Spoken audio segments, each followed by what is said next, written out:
Hello everyone, welcome back to my channel. এবার দেখে নাও সকাল সকাল কিভাবে আমাদের গোলগুলো এলোমেলোভাবে আছে এবং পরে আমি সবগুলো সাজিয়ে রাখবো কীভাবে, দেখে নাও। এবার তোমাদের সাথে শেয়ার করলাম।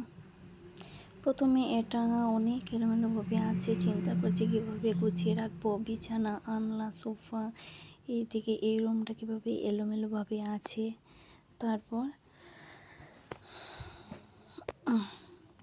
বাইরের দিকটা এলোমেলোভাবে আছে। সকাল সকাল উঠে স্নান টান করে ভাবছি সুন্দর করে গুছিয়ে রাখবো আজ ঘরটা। তারপর এসে পড়লাম ঘরে।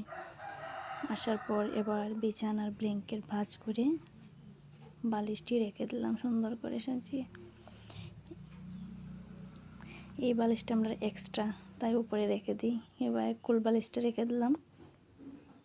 তারপর কাপড়, অনেকগুলো কাপড় আছে এলোমেলোভাবে। এবার আনলা গুছিয়ে দিলাম।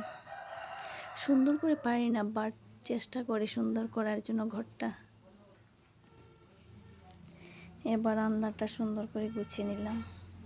অনেক এলোমেলোভাবে আছে। গামছা দুটো নিয়ে রেখে দিই বাঞ্চ করে। এবার সোফাটা গুছিয়ে নিলাম। গুছিয়ে নেওয়ার পর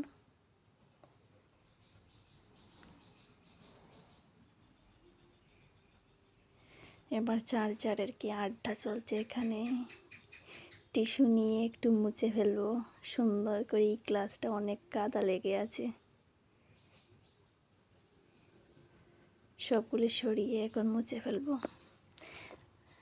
ফাইনালি গ্লাসটা ক্লিন করে নিলাম। এবার ঘরটা ঝাড়ু দিয়ে দিই।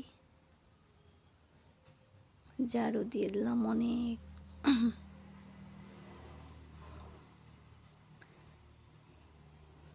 এবার এই রুমটাও ঝাড়ু দিয়ে দিই। এবার বারান্দাটা ঝাড়ু দিয়ে দিই। বারান্দাটা ঝাড়ু দেওয়ার পর আবার দেখাবো আমার ঘর কীভাবে গুছিয়ে রাখছি, সুন্দর লাগছে কিনা, সব কিছু ঠিক হয়েছে কিনা, সবাই কমেন্টও বলবে। এবার বারান্দাটা ঝাড়ু দেওয়ার পর নিচটাও ঝাড়ু দিয়ে দিলাম। সকাল সকাল কিন্তু অনেক রৌদ্র উঠেছে, শরীরটা পুড়ে যাচ্ছে। তো গাইস বলবে কীরকম লাগছে আমার এই গুছিয়ে রাখাটা।